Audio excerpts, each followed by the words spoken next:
motorcycle mechanic who has worked a great deal on Evel's bikes over the years.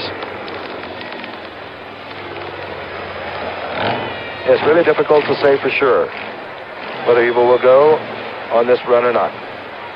A man from Butte, Montana.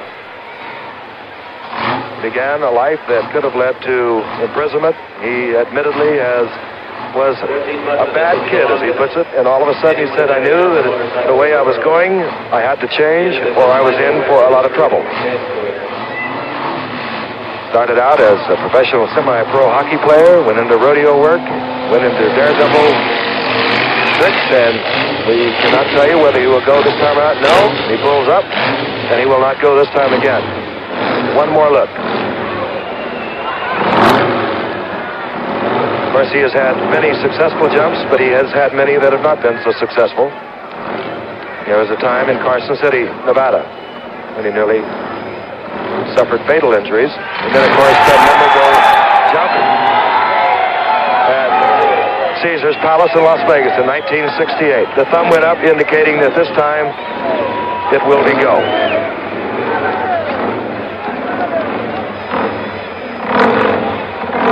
Again, John Hood is there with Evel Knievel, discussing whatever you discuss at this moment.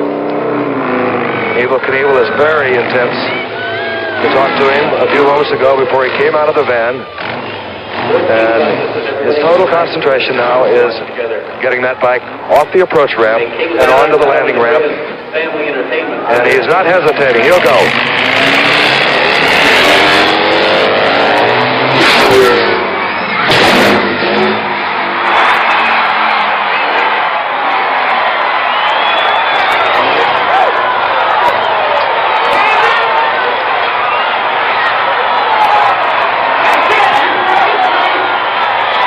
Can you hear me, Doug? Over the work for.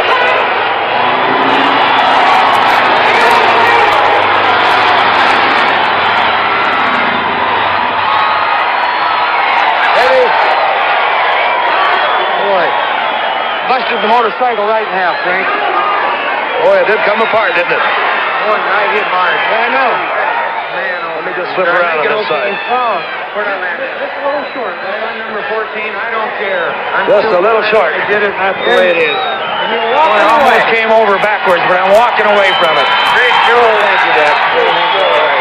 You know, can we talk to you about your thoughts? Yes. We can just turn you around to our handheld here.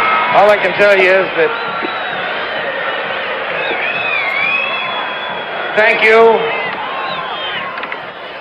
You know, I landed on number 14. I didn't get all the way across it. This motorcycle is the finest machine in the world as far as I'm concerned. It broke in half, but it held me up, and all I can say is thanks to number one, thanks to Harley Davidson. You've been so good to me through the years. I would like to tell all of you something, though, that I want you to take on a serious thought. You saw this motorcycle with the front end high in the air, and if a man is a real professional, he has to realize that he cannot go beyond the point of no return, and a motorcycle is not an airplane. It doesn't have wings on it. I am going to continue to perform throughout this country and throughout the world with my sons, and I hope that I'll be successful at doing it. But as far as I'm concerned, I have jumped far enough. Today, I'm going to walk away from here with you, and I hope to come back and see you here at Kings Island again. And I hope to walk back and walk away again for year after year after year. And I feel that's being a professional. That's what I'm going to do. Evel, you have to be a little bit relieved. I know how tight you were, how tense you were, although you made some really good practice jumps this afternoon. We're going to take a look at it on replay, and you perhaps tell us where it went right, where it went wrong. It never goes wrong when you make it, does it? Well, Frank, you can see here the whole side of the motorcycle is busted up, and when I came off a takeoff, I was a little bit crooked. I tried to get straightened up. The horsepower dragged just a little bit, but boy, it came on strong. When I got up in the air, I felt the front end come just straight up and almost underneath me and go over backwards, and I thought, oh boy, the same thing's going to happen that happened, but Look at that front end. I almost lost it, but boy, that suspension held. I lit right on top of that 14th bus and went on down and landed okay. And right there, I'm saying, boy. We'll take another angle, another look at it from another angle, Evel, and I don't think I've ever had the front end so high, Frank. You and I'll see it, but at least our audience can see it. And it probably was the highest you've ever hit that front end without... I'd have gone another 3 feet, it looped over backwards on me, so I'm glad it came down when it did. You know, I hit the takeoff ramp. Roger Raymond is my tuner. He's won Daytona more than any man in the world, and Roger fixed this thing so to go as fast as it'd go, and he said to me before I left, remember, it's a motorcycle that don't have wings. It'll fly only as far as you can will it, and I'm glad it came down because it was just ready to come over backwards, but we hung on to it, and we got it done, and I've had some great help through the years, Frank, I'll tell you that. Let's ask you one more time, Evel. Now, you said you would continue to jump, but that's it in terms of distance. I have jumped far enough. I don't, under any circumstances, want to jump any further. I will continue around the country with safety shows with these vehicles that I have, and I'll do everything that I can to try and make a contribution to the youth of this country. I think I have a tremendous responsibility, Frank, and you have quite a following. Let's have a look at this, Evel. What is this, a little artistry that you've come up with? This gas tank was done for me by a friend of Roger's named George Seidlack.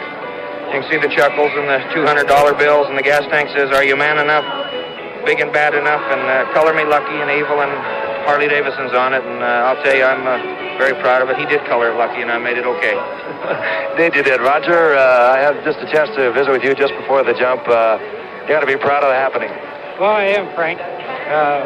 Everything went the way we wanted to. We kind of broke the back of the motorcycle a little bit, but... I'm tough from this iron. I'm tough from this iron, Roger. I have to tell you that. We're going to take one more look at it, Evel, if you want to see it one more time from this other angle. Look here. It got a little bit crossed up on takeoff because of the power. But there it comes past that Eiffel Tower, and down she goes, and boy, I'll tell you, it landed with that front end on that number 1. I couldn't have asked for a more perfect jump. Frank? It was a beauty. I'm satisfied. I don't want to do it again.